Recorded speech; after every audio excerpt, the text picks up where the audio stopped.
Hi guys, this is editorial analysis for September the 19th, 2016. So India has been facing a problem of rising pulses prices. The demand is too much and the supply in the market is not enough to meet it. You also already know that our Prime Minister has signed an agreement with Mozambique for them to supply pulses to our country. So this editorial is in that regard. It talks about our chief economic advisor Arvind Subramaniam's views on what we should do in this matter. So he has submitted a report to the government. It recommends we should lift stock holding limits on pulses, and we should put a ban on export of pulses, and we should launch a war effort to procure moong, urad, and tur at their MSP. Presently, the market prices are much below the MSP, and if these measures are not implemented, it will lead to a price collapse, benefiting only the consumers, and that too only in the short run. Now, what will happen is that it will lead to a dent in the credibility of government policies for the farmers, and it will result in lower plantings next year. So if farmers don't get remunerated for their stocks, what will happen that they're not going to plant more pulses next year. So and from next year onwards again we'll have to pay very high prices for the pulses. The report says that the price volatility in pulses is much higher than that of cereals. Farmers need to be encouraged to grow more pulses because demand will is expected to rise by 50% between now and 2024. Pulses also help in soil rejuvenation and naturally fixing atmospheric nitrogen without consuming much water. It is also worth considering to rope in private players for procuring on government account based on competitive tendering and transparent rules of MSP enforcement. So the report also says that we should allow private parties to procure pulses on government behalf and uh, maintain a stock of it so that we can meet the demand in the market. It will also help in creating a back-end infrastructure for purchase, storage, and movement of farm produce. So that is something on pulses. Let's move on to the second editorial. This editorial is a defense of the surrogacy regulation bill 2016. So you know that the government has proposed a new bill which bans surrogacy in India. It will only allow those married couples, heterosexual married couples, who have been married for 5 years and they have not been able to have children.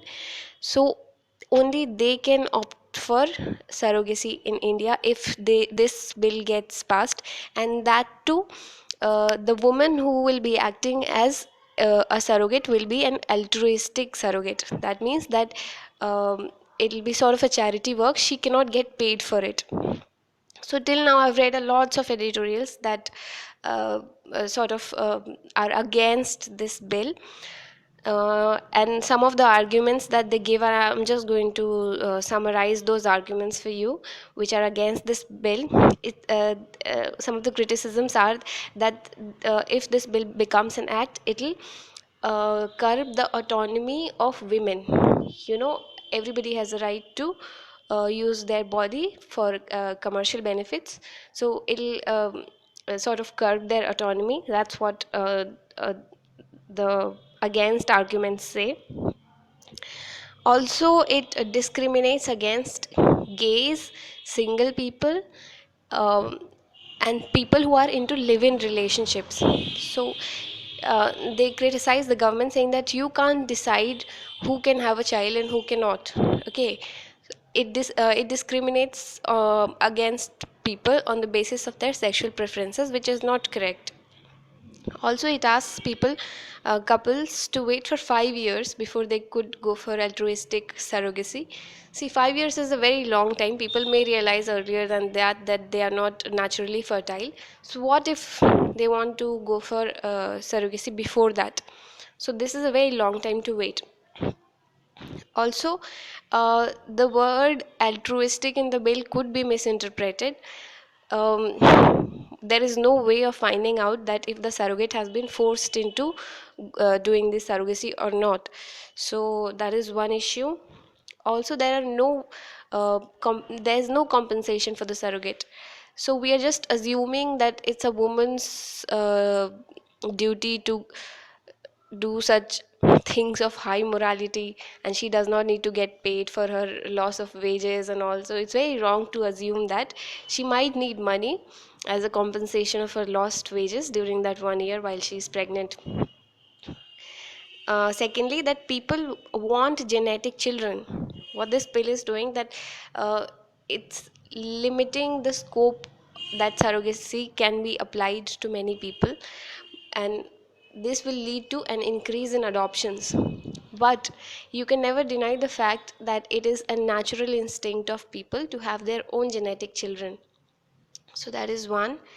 And if we cannot one more criticism is that if we cannot ensure a better livelihood for a woman, if we cannot ensure a decent wage, a house, and a good livelihood for her, then we also don't have the right to take it away from her. If surrogacy gives her that, and if surrogacy gives a childless couple a child, and a surrogate woman a decent life, then the state does not have the right to take it away.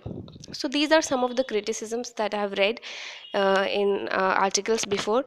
Now this is the first editorial that like authoritatively defends this bill. It says that the bill has been criticized for being discriminatory, illiberal, and imposing the Bharat Mata brand of values on citizens. And it also violates freedom of contract between individuals to bear and supply a child through surrogacy. So what does the author of this article says in its defense? He says that renting the womb is similar to organ trade. There are serious ethical concerns on renting the womb repeatedly on a professional basis. A woman could be used as a golden goose for her family. Surrogacy is not the same as blood donation because it involves creation of human life. The mother's body goes through a great upheaval with every birth. Also, it is the duty of the state to protect the rights of the child that is born out of surrogacy. The child's rights overrides the reproductive autonomy of the parent. Also, the author of this article says that a live-in couple's commitment to each other and for a family environment may vary from case to case. That means that a live-in couple may not ensure that they are going to be committed for a lifetime or for a very long time to come, and that's why they may not ensure a good family environment to the child. This is the view of the author. And single people may be able to make very able parents, but when it comes to adoption they need to meet more stringent criteria. So because after all, the rights and welfare of the child is of utmost importance here. So this is it. These are the editorials for today, September the 19th, 2016. Yesterday there was a terrorist attack in Jammu and Kashmir. There are some articles today, but they are not that good. Of course, many there will be many of them in the coming days, so I'll be covering them. So that's it for today, September the 19th, 2016. Thank you.